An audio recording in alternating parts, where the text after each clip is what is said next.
Okay, let me get real with you as I wrap this up, you guys, and tell you the truth, why I'm so empathetic about teaching this whole chemical-free thing.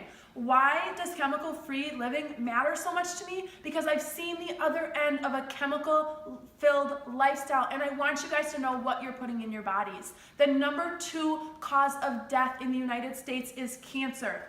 1,620 people die a day of cancer, and 1 in 2 cases in the US is directly linked to poor diet, physical inactivity, weight, or chemical exposure. 1 out of 2. The American Cancer Society says that only 5 to 10% are linked to gene defects. 5%, that means 95% of all cancer cases are under our control. It's what we put into our body, what we allow into our homes.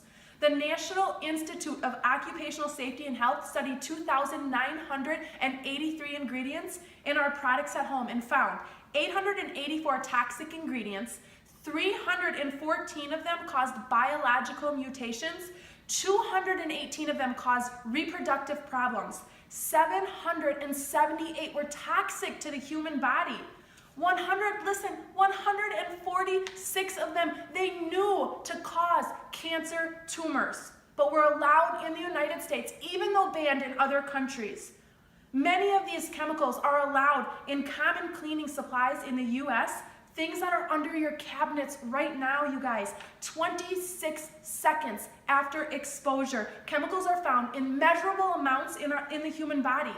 The average woman applies over 300 chemicals to her body a day, 80 of them before breakfast. The top most 10 dangerous chemicals in our home: air fresheners like plug-ins or candles.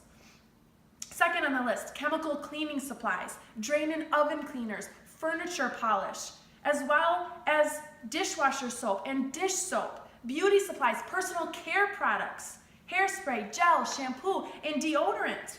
Most deodorant has aluminum in it, and we slather it on our lymph nodes. We've been doing this for the past 70 years, and many scientists believe that aluminum actually is linked to causing Parkinson's disease. It's also been linked to Alzheimer's. One of the top pollutants in the family home is the laundry soap and the fabric softener.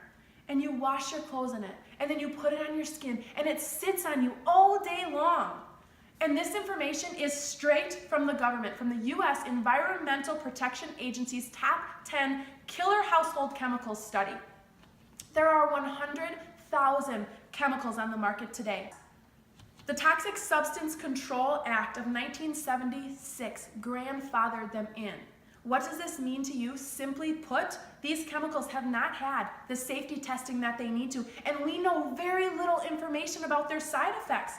Dr. Samuel Epstein, chairman of the Cancer Prevention Coalition, says that it's unthinkable that women would knowingly inflict such exposures on their infants and on their children and risk themselves if products were properly labeled with explicit warning signs saying causes cancer. But they're not labeled. It's not our fault. Since the 1940s, prostate cancer is up 200%. Thyroid cancer, 155%. Brain cancer, 70%. And the American Cancer Society estimates a rise by 50% up until the year 2020. And it's no wonder that the quality of the air inside of our home is 5 to 7 times more toxic than the air outside.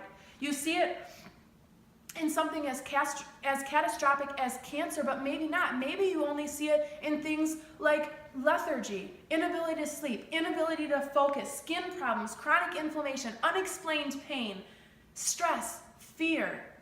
If any of you face any of these issues, it's time to kick the chemicals to the curb. You can't control what happens outside, but you can control what allows in the walls of your own home. So where do you start? You start by educating yourself on the use of natural products and learning how essential oils can benefit not only you, but those that you care for.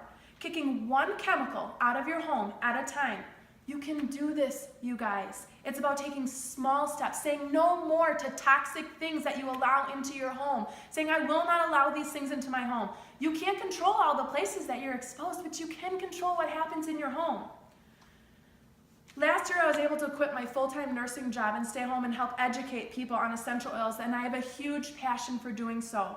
This is something that you have to take seriously. No one is watching your home but you. And I'd be willing to bet that there are things in your home right now that is slowly killing you, that you're exposed to every single day that is totally preventable.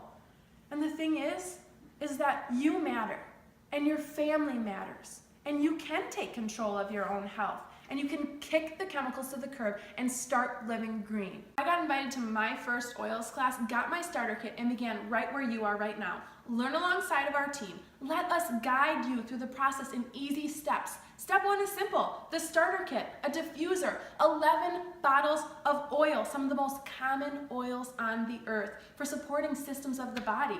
They have just one ingredient. Lemon is cold pressed from the rinds. Frankincense, properly distilled at the right temperature to make the essential oil. Lavender, freshly distilled at the peak of its harvest with thousands of uses for the home. Let us come alongside you and train you how to kick the chemicals to the curb. You can do this. Start by getting back to the person who sent you here, and they can walk you through going to youngliving.com and clicking Become a Member. You're going to need their sponsor and enroller number, and they'll walk you through right through it. It's important, though, that you get their sponsor and enroller number. This is something that you need to take seriously. No one is watching your home but you. You are the gatekeeper. You matter, your family matters, your friends matter, and you can take control of your health and get the chemicals out of your life and start living clean.